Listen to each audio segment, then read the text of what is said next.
Yesus menjawab lebih dari yang ku harapkan, dengan caranya di waktu yang tepat. Bukan melihat Dia jadikan semua. Yesus mendengar lebih dari yang ku doakan. Yesus menjawab lebih dari yang ku harapkan, dengan caranya di waktu yang tepat. Bukan melihat Dia jadikan, Bukan melihat. Dia jadikan. Sekali lagi, bukan melihat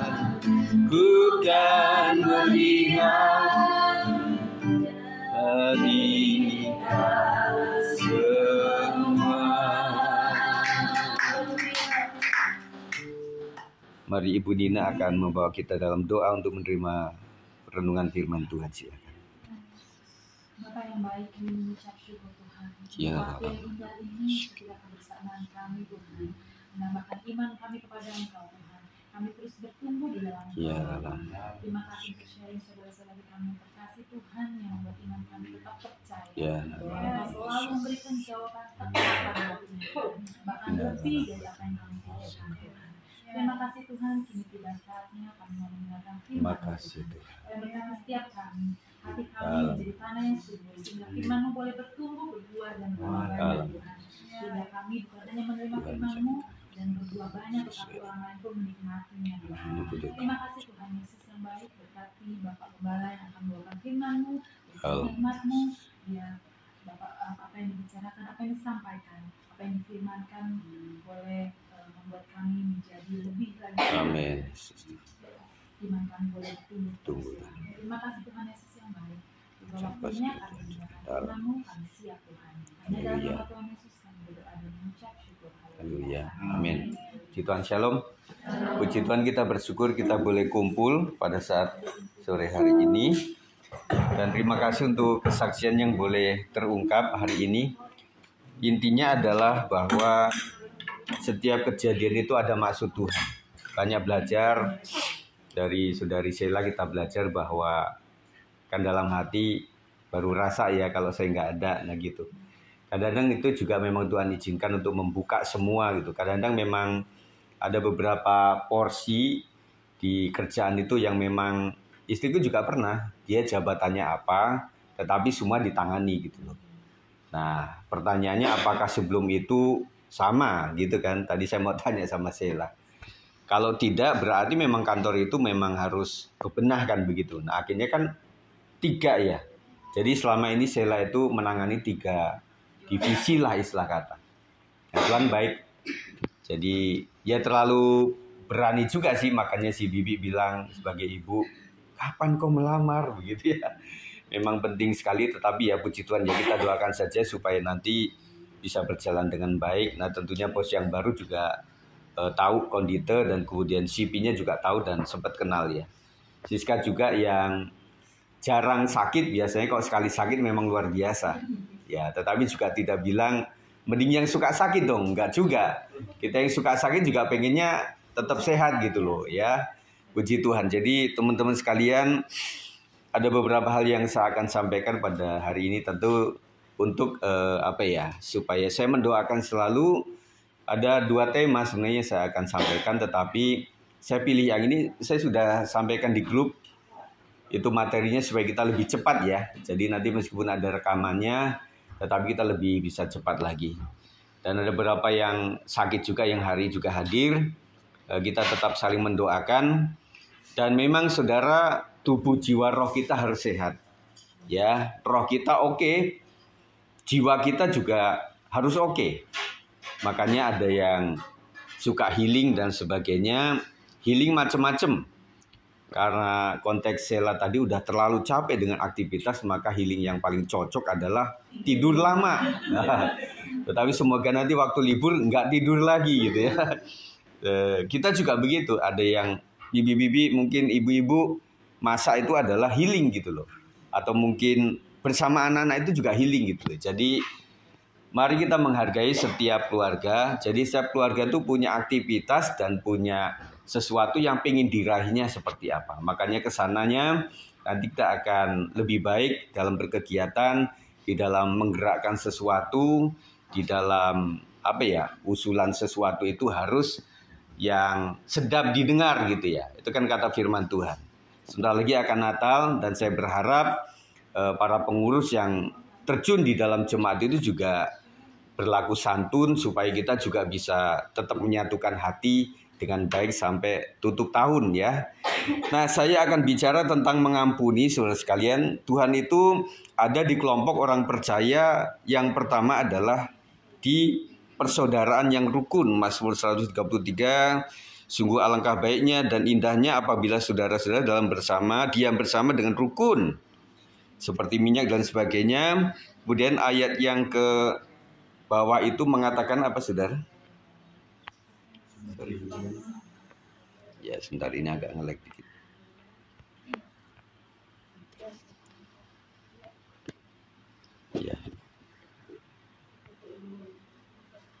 Ya. Nah, baru bisa nih ya. Nah, di situ dikatakan bahwa sungguh alangkah baiknya dan indahnya apabila saudara-saudara diam bersama dengan rukun, seperti minyak yang baik di atas kepala meleleh ke janggut, yang meleleh ke janggut Harun, dan ke leher jubahnya seperti embun gunung Hermon yang turun ke atas gunung-gunung Sion. Sebab kesanalah Tuhan memerintahkan berkat kehidupan untuk selama-lamanya. Tujuan kita bersekutu adalah berkat, ya. Mari semuanya mendengar, tujuan kita adalah bersekutu, bergereja itu adalah ingin diberkati. Nah, kebanyakan kalau kita ada di dalam persekutuan kemudian kita menerima yang tidak memberkati hidup kita, juga pertanyaannya apa untungnya gue datang gitu loh. Kalau nggak dapat berkat, bahkan malah terjadi kepahitan, penghakiman dan sebagainya. Nah, Tuhan perintahkan berkat kepada keluarga yang rukun. Kemudian yang kedua adalah yang memiliki kesatuan hati. Matius 18 ayat 20. Karena apabila 2 orang atau lebih dari antara kalian berkumpul dan berdoa untuk memuliakan aku, maka aku juga ada di situ di antara kalian. Nah, 2-3 orang itu tidak mudah. Nah, kita itu kan kita udah banyak, ini lebih dari 10. Untuk menyatukan itu sulit. Dalam keluarga tentunya 2 orang saja, bapak ibu, suami istri, untuk sampai menyatu itu bertahun-tahun loh. Nggak gampang. Makanya Tuhan ukur adalah 2-3 orang kalau berkumpul dalam namaku, artinya untuk memuliakan Tuhan, pasti orang ini sehati. Pasti memiliki kasih kepada Tuhan yang satu. Nah, Tuhan memberkati di situ ya. Nah, di dalam hal konteks mengenai mengampuni ini kita akan bahas sama-sama. Tujuan akhirnya adalah supaya kita nantinya menjadi sebuah persekutuan yang betul-betul keluarga Allah, bukan keluarga yang lain begitu, saudara. Nah, pembacaan kita ada dalam perumpamaan tentang pengampunan ini dalam Matius 18 ayat 21 sampai yang ke 35.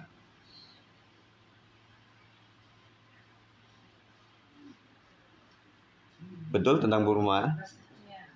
Iya. Mari kita akan baca sama-sama saudara sekalian. Kemudian datanglah Petrus dan berkata kepada Yesus, Tuhan, sampai berapa kali aku harus mengampuni saudaraku jika ia berbuat dosa terhadap aku? Sampai 7 kali?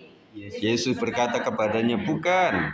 Aku berkata kepadamu, bukan sampai 7 kali, melainkan sampai 70 kali 7 kali. Nah, sebagai ukuran saudara sekalian, kalau kita ada punya orang lain salah sama kita, kadang-kadang hitungan cuma 3 loh. Awas lu, udah 3 kali kau ya. Tetapi firman Tuhan mengatakan bahwa 70 kali 7, 140 kali. Sorry. 70 kali 7.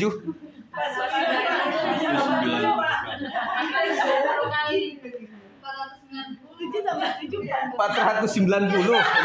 Sorry, salah saya catat ya. Maaf saudara sekalian. Ya, nanti akan diperbaiki. Iya. Dikoreksi sama bagian accounting. Ya, tadi buru-buru ya. Berapa 70 kali 7 kali? 490 kali. Ya, maksudnya di situ ya. Nah, kita bayangkan saudara sekalian, kalau saya sebagai gembala melihat setiap jemaat itu selalu pernah sama saya. Dan kemudian Bapak Saudara melihat kami juga pernah ngalamin kepada saya gitu loh. Nah, intinya itu berapa kali? Sampai nggak sampai ratusan kali? Nggak nyampe. Tetapi hati kita itu terlalu mudah terluka. Ya, sehingga membuat itu menjadi semuanya kok merasa terhakimi gitu loh. Ya, di rumah kita dihakimi, kemudian kita di YouTube dihakimi.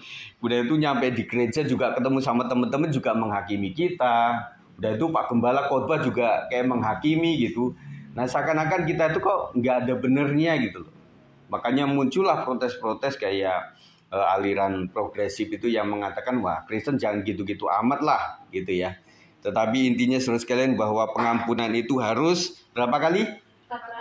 490 kali. Maaf ya, ini salah hitungnya ya. Sebab hal kerajaan surga seumpama seorang raja yang hendak mengadakan perhitungan dengan hamba-hambanya. Setelah ia mulai mengadakan perhitungan itu, dihadapkanlah kepadanya seorang yang berhutang 10.000 talenta. Tetapi karena orang itu tidak mampu melunasi hutangnya, raja itu memerintahkan supaya ia dijual beserta anak istrinya dan segala miliknya untuk membayar utangnya. Lalu sujudlah hamba itu menyembah dia, katanya, sabarlah dahulu, segala utangku akan kulunasi. Tergeraklah hati raja itu oleh belas kasihan, sehingga ia membebaskannya dan menghapuskan utangnya. Saya kasih perincian situ, semoga benar ya, karena saya mengambil betul jadi dari Google, jadi harusnya betul. 1 talenta itu sama dengan 6.000 dinar. Kalau berhutang 10.000 talenta artinya berhutang 60 juta dinar. Kalau upah pekerja 1 dinar untuk 1 hari, seperti Matius 20 ayat 2, artinya orang ini berhutang bekerja selama 60 juta hari atau kurang lebih 164.000 tahun hari kerja. Apa kira-kira hamba yang berhutang 10.000 talenta ini sanggup membayarnya? Secara logika tidak mungkin sanggup. Nah, ini adalah gambaran saudara sekalian bahwa kita punya hutang dosa itu tidak terampuni sebenarnya. Nah, makanya nanti di akhir kita akan refleksikan bahwa firman ini membawa kita kepada pelajaran bahwa sebelum kita tunjuk orang lain, lihatlah siapa kita dulu. Itu paling jitu. Ya. Jadi jangan kita melihat selumbar di mata orang, tetapi balok di mata kita sendiri cukup gede. Nah, saya pikir di kelompok Kristen, kelompok gereja, organisasi, kalau sudah berlakunya saling menuding, itu nggak sehat. Nah, makanya kita berpikirnya, saya pun lah waktu menyampaikan firman Tuhan juga selalu kepada saya sendiri. Pedang bermata dua. Yang artinya saya menyampaikan juga hati-hati. Kalau saya kira-kira tidak mau terjerumus kepada penghakiman kepada diri saya sendiri, saya akan mencoba menghindari itu. Makanya para pengkhotbah, pembawa renungan, para pemimpin dituntut untuk sempurna seperti Bapa sempurna. Tetapi saudara sekalian, kita masih berjuang, kita masih berjalan. Belum sesempurna yang kita inginkan sendiri. Makanya kalau kita melihat bahwa Pak Sigit kurang benar, berarti itu aslinya Pak Sigit kayak gitu tuh, yang masih dirombak oleh Tuhan. Tetapi kalau Bapak Saudara melihat bagaimana baiknya kami, bahwa itu Yesusnya yang terlihat. Karena itu kita itu adalah gambarnya Yesus yang ada dalam hati kita. Tergambar melalui tingkah laku kita, tubuh, jiwa, roh kita tergambar dari apa yang kita lakukan. Ayat 28, tetapi ketika hamba itu keluar, ia bertemu dengan seorang hamba lain yang berutang 100 dinar kepadanya. Ia menangkap dan mencekik kawannya itu, katanya, bayar utangmu. Lalu sujudlah kawannya itu dan memohon kepadanya, sabarlah dahulu, utangku itu akan kulunasi. Tetapi ia menolak dan menyerahkan kawannya itu ke dalam penjara sampai ia melunasi utangnya. 100 dinar itu dikategorikan sebagai 75 rupiah lah. Ini tahun berapa saya belum terlalu jauh mendidiki. Kali 100 kira-kira 7,5 juta. Jadi dia punya utang itu waktu raja itu mengampuni dia itu sebanyak 60 juta dinar. Tetapi ketika dia melihat saudaranya yang memiliki hutang 7,5 juta saja, dia tidak mampu untuk bisa mengampuni orang tersebut. Akhirnya melihat itu kawan-kawannya yang lain sangat sedih, lalu menyampaikan segala yang terjadi kepada tuan mereka. Kemudian raja itu menyuruh memanggil orang itu dan berkata kepadanya, "Hai hamba yang jahat, seluruh utangmu telah kuhapuskan karena engkau memohon kepadaku. Bukankah engkau pun harus mengasihani kawanmu seperti aku telah mengasihani engkau?" Tuannya itu pun marah dan menyerahkannya kepada algojo-algojo sampai ia melunasi seluruh utangnya. Demikianlah juga yang akan diperbuat oleh Bapakku yang di surga terhadap kamu apabila kamu masing-masing tidak mengampuni saudaramu dengan segenap hatimu. Nah, saudara sekalian, gambaran ini cukup ringkas, jelas bahwa saya itu kayak orang yang punya utang jutaan dinar itu. Dan Tuhan sudah mengampuni saya. Dan kemudian saya dibebaskan. Pada zaman waktu itu adalah orang kalau bayar utang itu kalau nggak ada barang orangnya. Makanya orangnya disuruh jual aja. Sama anak-anaknya, keluarganya dijual semuanya. Untuk menjadi budak. Untuk melunasi hutangnya. Yang kategorinya nggak mungkin itu ya. Nah, setelah dia udah diampuni, dia ketemu sama saudaranya yang cuma menghutang beberapa juta saja, tetapi dia tidak mau mengampuni itu, saudara. Jadi pelajaran buat kita adalah yang pertama, ingat kasih dan pengampunan yang Tuhan lakukan buat kita. Siapa kita itu, saudara? Dan saya melihat saudara semua, kita mulia itu karena kita ada dalam kelompok pelayanan loh. Kalau kita di masyarakat biasa, kadang-kadang siapa sih kita ini?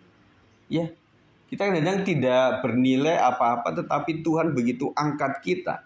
Karena kita adalah orang yang dipercaya oleh Tuhan. Dan saya percaya menjabat sebagai pelayan itu bukan karena kemuliaan datang dari kita. Siapa sih kita ini? Siapa sih Pak Sigit ini? Tetapi Tuhan begitu menyambut kita, mempermuliakan kita. Oleh karena belas kasihan Tuhan saja. Kita dilayakkan. Kita dibuat benar, namanya dibenarkan.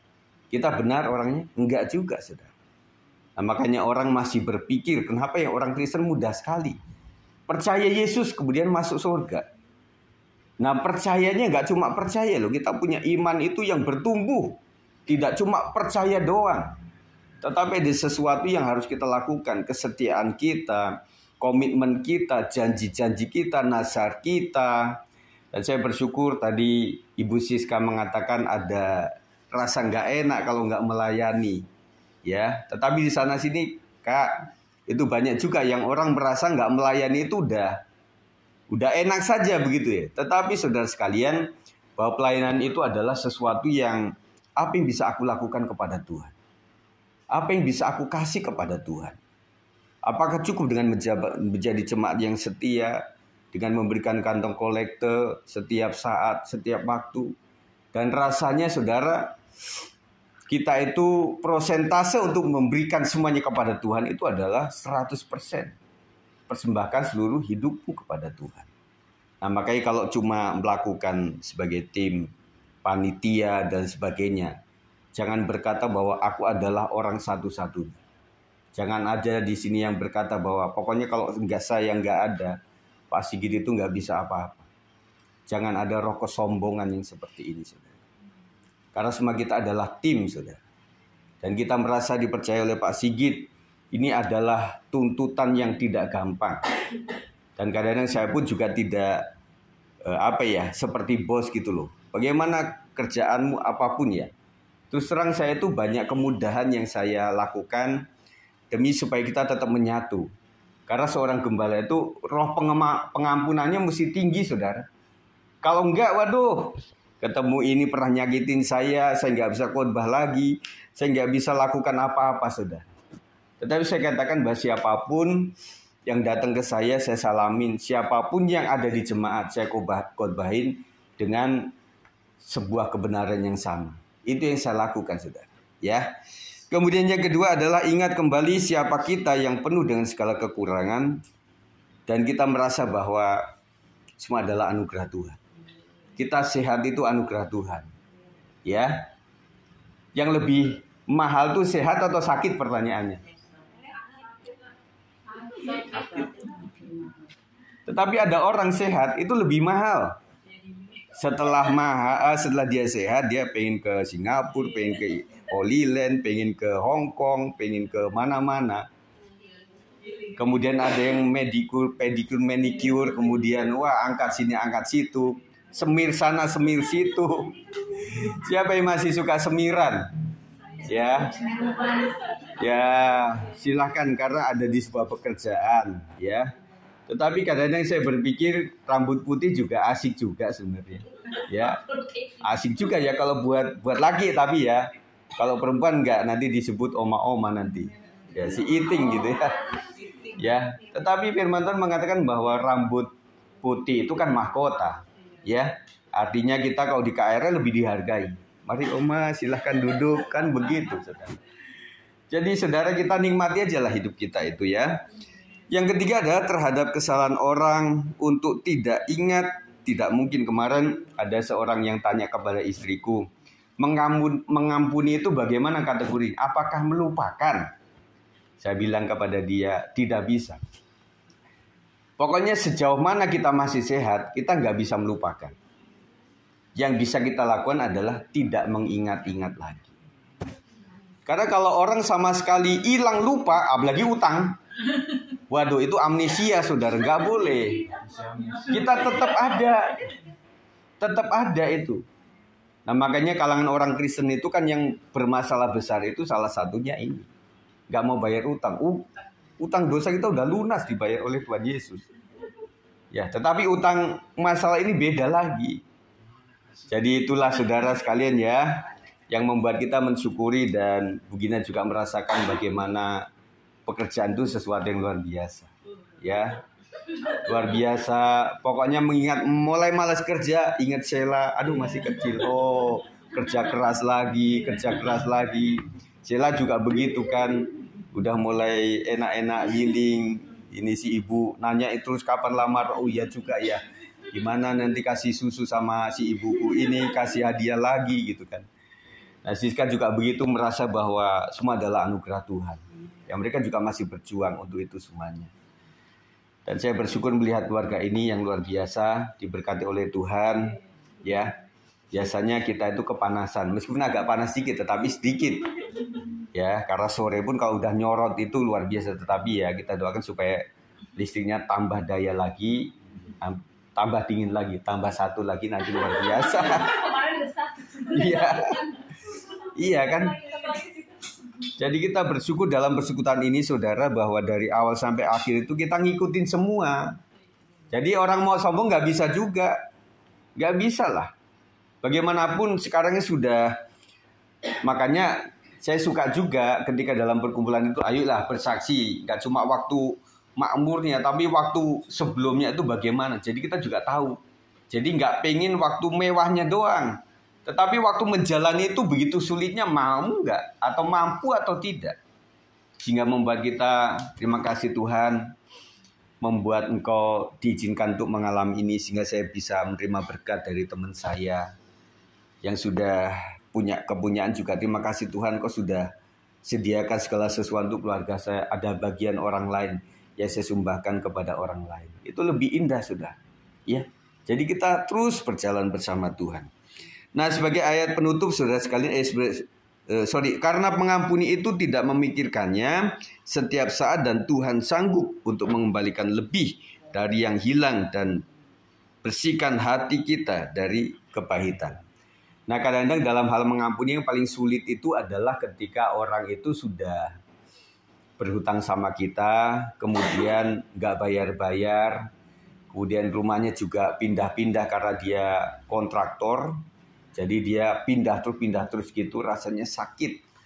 Bagaimana ya 50 juta nggak kembali lagi. Tetapi kita belajar untuk lapang hati. Ya, kita merelakan apa saja. Dan saya pikir Tuhan untuk melebihkan kita lebih dari 50 juta juga bisa. Dan banyak hal yang kita alami dalam hidup kita, dalam tangga bertetangga, dalam teman pertemanan. Makanya di medsos kalau lama tidak bersendagurau dan kemudian, hai apa kabar, aku ini, wah itu mulai curiga ini, ada apa ini gitu saudara. Nah, maka itulah pembatasan-pembatasan yang kita lakukan supaya kita intinya adalah ya sudah kita berjalan apa adanya, tetapi ingat bahwa Tuhan pulihkan luar biasa atas kita semuanya.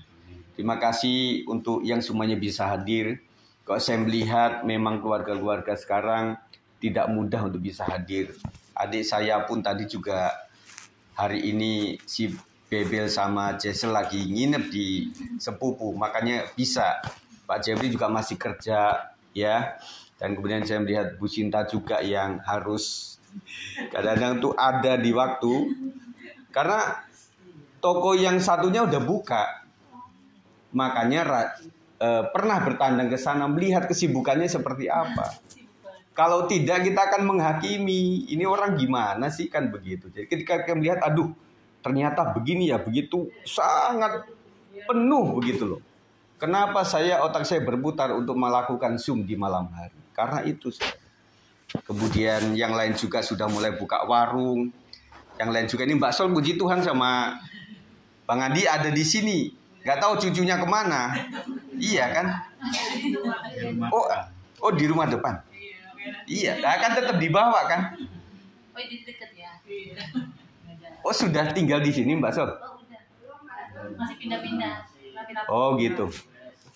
Iya kan? Nah namanya yang gede siapa namanya? Joya. Nah itu gedenya masih panjang loh Bu.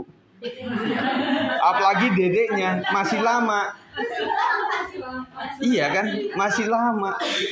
Nah kita mikirnya bagaimana ya ini supaya kita itu bisa tetap menyatu.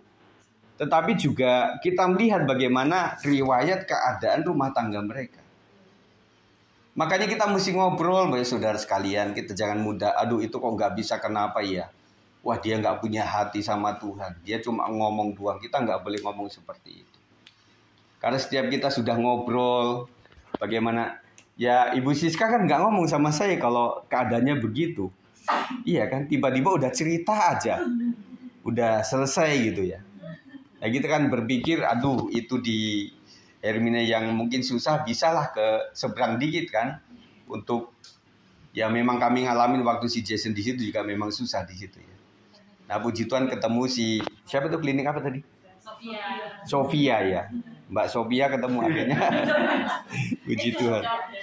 Ya, kemudian yang lain juga ngalamin yang seperti itu. Intinya Bapak Ibu Saudara sekalian, mari kita tutup tahun ini dengan tetap sukacita, tetap menyatu di dalam Tuhan. Ayat terakhir, Matius 5 ayat 23-24, jika kamu sedang memberikan persembahan di depan mezbah dan tiba-tiba kamu teringat ada saudaramu yang sedang marah kepadamu, tinggalkanlah persembahanmu itu dan pergilah berdamai dengan saudaramu. Sesudah itu barulah kamu pergi untuk memberikan persembahan. Yang marah siapa? Yang memberikan persembahan atau bukan? Yang memberikan. Siapa yo? Yang memberikan persembahan. Saudara kita, bukan kita. Bukan yang mempersembahkan. Tetapi sesaat waktu dia nggak ingat itu, waktu dia mempersembahkan kok ting ingat, lah kayaknya dia marah sama saya. Bukan kita loh. Ada orang lain yang merasa kita bahwa dia masih marah sama kita. Kita mesti datang kepada dia. Saya ingatkan bahwa pemberian kita itu bukan seakan-akan pemberiannya loh. Saya ingatkan bahwa Tuhan itu maha kaya. Gak butuh yang namanya persepuluhan, kolekte, apa pemberian-pemberian itu, saudara. Yang Tuhan butuhkan itu adalah hati yang rela. Ya, hati yang betul-betul lunas lah, gak punya masalah sama orang. Itu lebih enak, saudara sekalian. Nah makanya pesan saya sebagai gembala adalah mari ibu-ibu sekalian, bapak-bapak, ketika engkau nanti ada bersilaturahmi, komunikasi, sosialisasi tentang kegiatan gereja, mari hindarkan daripada penghakiman. Lebih baik kita bertanya, ibu kenapa nggak bisa WBI, kenapa nggak bisa komsel? Dia kan bisa ngomong nanti. Jadi kita nggak asal menghakimi aja, karena itu menyakitkan juga. Dan saya merasa juga hari-hari ini kita sedang memanage keuangan nggak gampang. Nge-grab waktu hujan tuh luar biasa. Kemudian anak-anak yang berentet itu nggak gampang, ya. Jadi kenapa mereka bisa datang? Oh iya, ada mobil, mobilnya masih bagus. Ketika mobilnya di bengkel udah lain lagi, saudara. Kenapa saya bisa ngomong? Kami kan pernah sampai 5 kali Grab. Itu batal cancel sampai diomel-omelin, saudara. Nah, Tuhan izinkan itu untuk membayangkan saya buat jemaat kalau sudah urusannya maghrib itu nggak gampang. Makanya ketika mereka sudah hadir, ada yang satu motor 4 orang, ada yang satu motor mungkin ada yang kecil lagi 5 orang. Dan saya hanya bisa usulin, Bu, kita doa ya supaya dapat mobil nantinya. Ya, atau roda 3 mungkin. Tapi nggak mungkin di Depok naik roda 3 begitu ya. Itu galon biasanya naik. Tetapi kita pengenlah selalu mendoakan seperti itu supaya bisa tampil dengan baik untuk keluarga dan juga ibadah dan pelayanan. Saya terus mendoakan supaya kita sehat semua ya Bapak Ibu ya. Supaya tubuh kita juga sehat, rohani kita sudah sehat, jiwa kita sehat, tetapi tubuh kita berdoa sama Tuhan supaya sehat. Tetapi saya ingatkan kenapa ada ayat hati yang gembira adalah obat. Berarti kesehatan itu juga dari bagian daripada kejiwaan yang sehat. Ya. Jadi yang penting jiwa yang sehat lah. Bagaimana Anda bisa mencapai itu dengan cara healing dengan cara yang berbeda-beda. Tetapi intinya mensana in corpore sano. Di dalam tubuh yang sehat terdapat jiwa yang kuat. Jiwa yang kuat oleh karena tubuh yang sehat. Tetapi tubuh yang sehat oleh karena jiwa yang selalu bergembira. Nah, saya banyak mendengar kesaksian bagaimana orang itu sampai bisa tidur. Ada seorang yang mengatakan saya itu harus 2,5 M setiap bulan. Kalau saya pikirkan itu seorang hamba Tuhan, saya bisa stres, depresi, saya nggak bisa tidur. Karena saya punya cabang-cabang kata dia ya, Bu Heni itu, ada seluruh Indonesia. Dan begitu banyak perkara yang saya harus atasi. Nah kita kadang-kadang nggak sampai sebulan 2,5 M, sudah susah tidur. Bagaimana itu saudara? Tetapi dia bilang begini, itu yang membuat itu adalah damai yang dari Tuhan. Kita meminta Tuhan memberikan damai atas kita. Dan tidak akan menambahi sehasta apapun tentang kekhawatiran kita. Amin saudara. Amin. Mari kita belajar sama-sama ya. Pesan saya ini saya sampaikan supaya sampai menutup tahun kita tetap ada dalam persekutuan yang akrab bersama Tuhan. Dan kita lindungi teman-teman kita yang belakang ini memang sibuk, tidak agak susah untuk datang ke ibadah. Kita bertanya kepada mereka untuk tidak menghakimi, tetapi kita bertanya ada masalah apa, apakah bisa kita bantu dan lain sebagainya. Ya, puji Tuhan kita akan berdoa. Terima kasih Tuhan, kami ucap syukur untuk sore hari ini. Kamu boleh menyampaikan apa yang baik dan biarlah Roh Kudus yang menerjemahkan kepada setiap hati supaya kami mengerti apa yang harus kami anut, apa yang harus kami bangun di persekutuan ini Tuhan. Kami tidak cuma kumpul-kumpul, makan sama-sama, ngobrol sama-sama, tetapi kami ingin diberkati dan saling memberkati satu dengan yang lainnya. Kami mendoakan supaya kepanitiaan Natal juga bisa berlaku dengan baik, berlaku santun kepada jemaat, dan juga setiap jemaat juga boleh melakukan kegiatannya dengan tanpa rasa takut dan juga didominasi oleh kekhawatiran dan juga intimidasi, tetapi mereka boleh melakukannya dengan iman dan percaya. Kami mendoakan para tim musik supaya mereka boleh bersehati, tetap bersehati untuk bisa mengabarkan Injil melalui puji-pujian. Kami mendoakan guru-guru setelah minggu juga supaya mereka juga memanage hatinya lebih baik, supaya bisa memanage anak-anak kami dalam perkataan dan perbuatan yang santun untuk membuat anak-anak kami menjadi nyaman dan betah di sekolah minggu Tuhan. Dan apapun yang kami lakukan sebagai ketua wilayah, ketua sel kami serahkan dalam tangan Tuhan supaya Tuhan memberkati, melindungi kami semuanya. Lindungi hamba-Mu ini Tuhan daripada hal yang sombong, daripada kesalahan-kesalahan apapun juga, dan biarlah berkat Tuhan yang melimpah atas GBS 56 dan segala kegiatan yang diberkati oleh Tuhan. Tuhan sembuhkan yang sakit-sakit supaya dipulihkan luar biasa, dan ketika kami ngalamin seperti ini kami boleh mempelajari bahwa sehat itu adalah sesuatu yang diharapkan oleh semua orang. Dan biarlah kami belajar mengampuni sehingga kami disembuhkan luar biasa. Terima kasih ya Tuhan. Kami ucap syukur untuk firman Tuhan, kami terima dengan ucapan syukur kepada Tuhan Yesus Kristus. Yang percaya katakan amin. Puji Tuhan.